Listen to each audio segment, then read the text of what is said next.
хлебче. Не, аз съм първо ще ги хъпна сега. Мерси, бабо. Айде.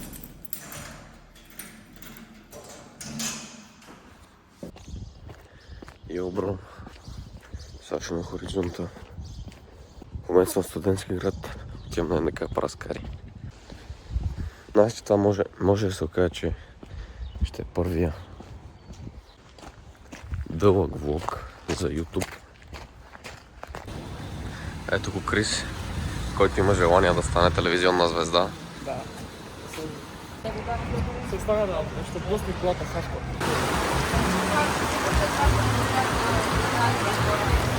Гледай какво става, брато. Какъв човек съм, брат, какъв колега. И за твоя влог умре да не ме снимаш. Вчера те снимах, ма ти си единственият, да съм снимал даже. Няма ли да снимаш повече? Снимаме. Нали? Ние сме на цял филм.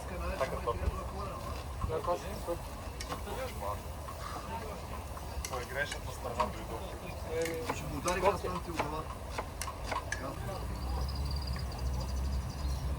Най-големия скараджи.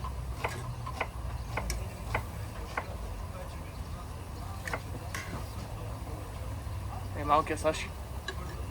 Така. Ескобар. Шабо Ескобар. Реже пакет. Оп. Най-лютото, най-горчи.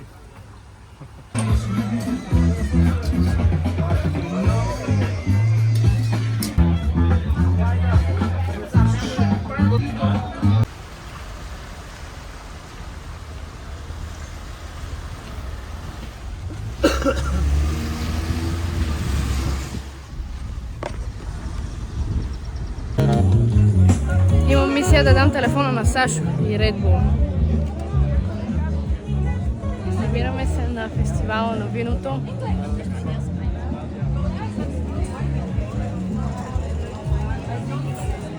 Мисия успешна.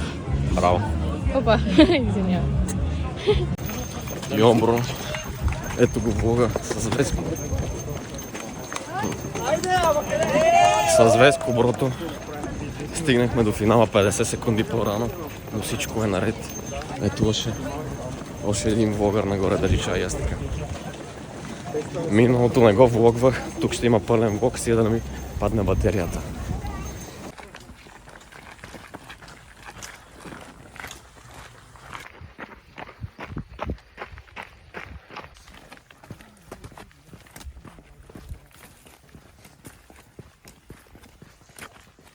Два и половина.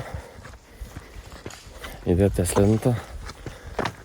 Всичко трябва да се свършва бързо, преди да са влезли мислите на съпротивлението в главата ти и преди да те е домързял, защото отлагането само пречи. Окей, бро. От 10 минути тичам зад някакъв човек, който си мисля, че е Веско.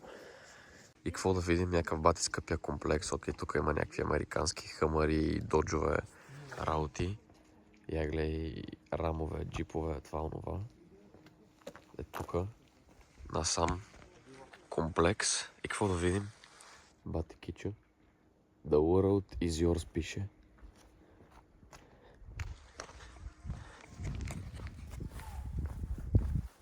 Кич.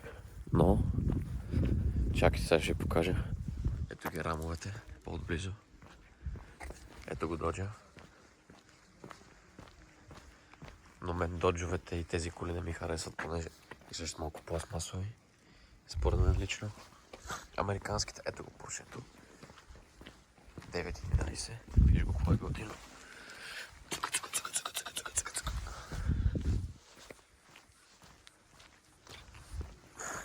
Тук има още една голяма джипка. Сашо влога, не виждам нищо, защото си света да има хубаво за камерата. Чай, че тук има някакви окни, ще се убия. Но стигнахме нещо като язовир.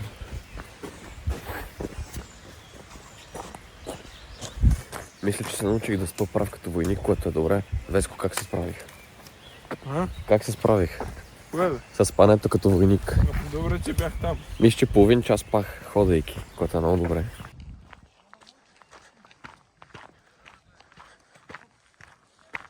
Веско не иска да слушаме Тупак Шакур, съответно няма да слушаме никаква музика. Брат, тегаво ми става, заспивам като върва. В момента съм на асфалта. От Студена до Чуй Петлово.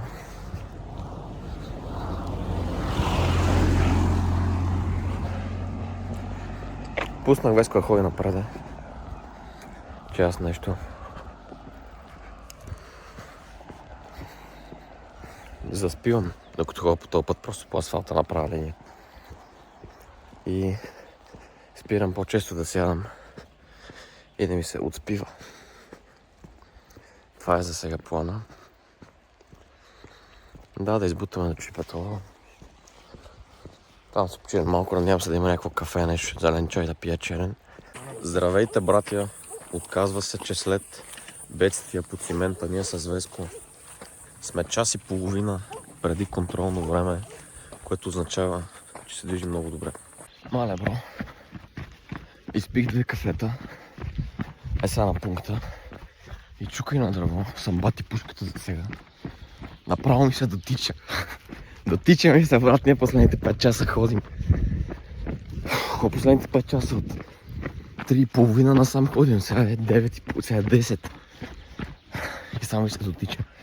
Кафето явно това е магическото нещо. Значи, аз едно, че съм се нашмъркал, не знам какво е това. Бати магията е всяка такова на коме мине. Задължително, така и така имам газов котон. Задължително, брат. Кафеварката и 5 кила кафе.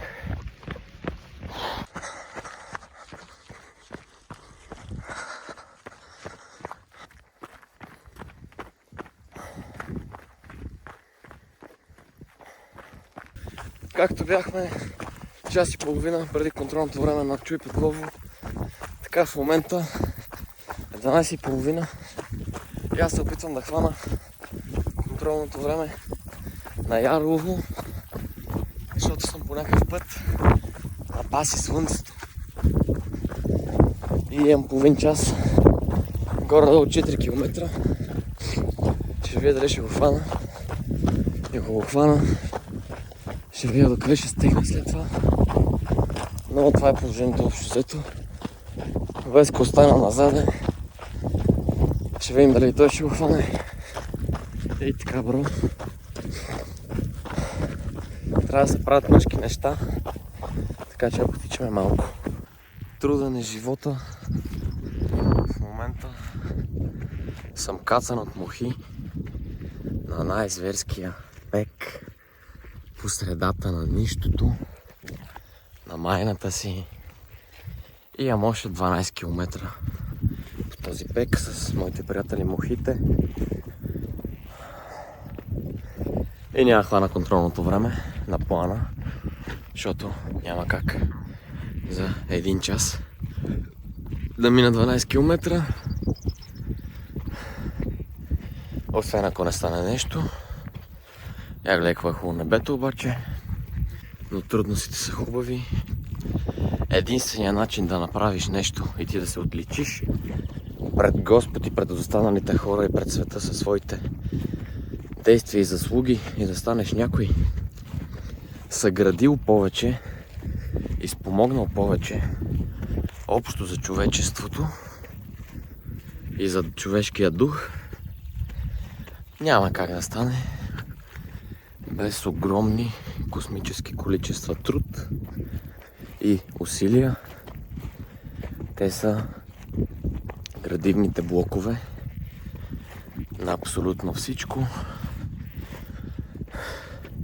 Съответно, не мисля, че е лоша идея, когато един левент е млад, да възпитава именно тези качества на трудолюбие и дисциплина в себе си. Мисля, че добре го казах. Бро, гоним чекпоинта! Опитвам се за 25 минути да мина 6 км, за да си хвана чекпоинта и ми остават нещо като 8 минути. Нямам представа колко километра ми остават. Аз бягам колкото мога. Защото надеждата крепи човека и да. Последните 45 минути тича нон-стоп. Колкото бързо мога. За да си хвана чекпоинта. Още не съм го стигнал. Пред тези 45 минути, колкото пъти срещна някой го питам. След колко километра е чекпоинта? Той ми казва 5 километра. Числото никога не намалява. Никога през живота си не съм тичал толкова, не си ти казвам. Половината през гората, половината по шосето.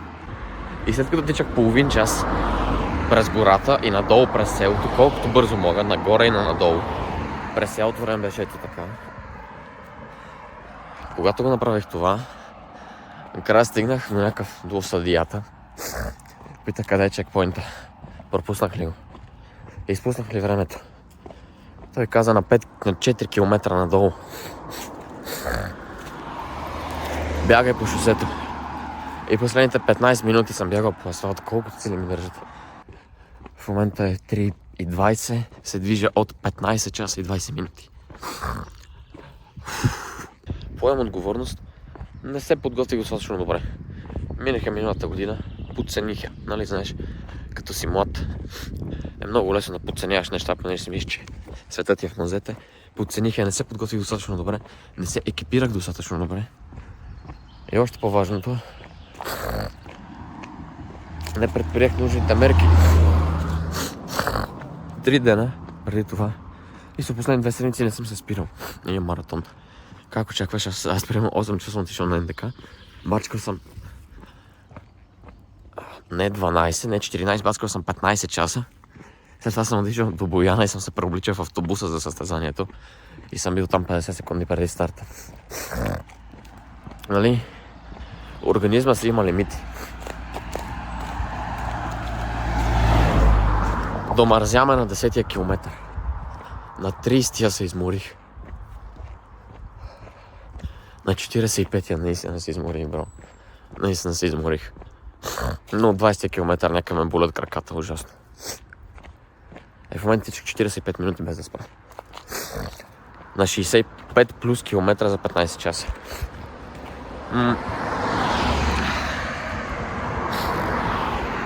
Не, че естествено е кой знае какво. Първенеца за това Витоша 100 за днес на скороходците е някой, който го е завършил за 7 часа 47 минути. Тоест, когато аз съм бил на 30-я си километър, той е минал 100-те. Смятай, не че кой знае какво това, като се направи. Но е много важно човек да е горд със себе си. Смъртта и усилието са нещо, което придават смисъл на нашия земен живот. Защото смъртта придава смисъл на живота ни, а всяко човешко същество в своя живот гони удоволствията. Усилието придава смисълът на удоволствията. Или смисъла, може би не трябва да има пълен член там. Не знам, брат, да му еба майката. Да миля дядо съдия. Обаче чекпоинт още няма. И аз върва по това шосе и не знам дори как ще се имам до транспортните. Знам нещо, имам 5% на телефона.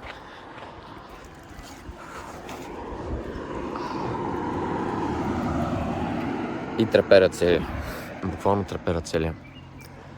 Си издухам носа, ще пия вода и може би ще се опитам да стигна до някъде и да погледна карта. Това е, бро.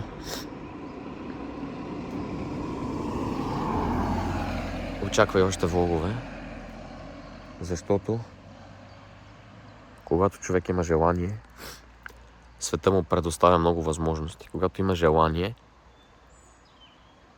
и е трудолюбив, света му предоставя много възможности.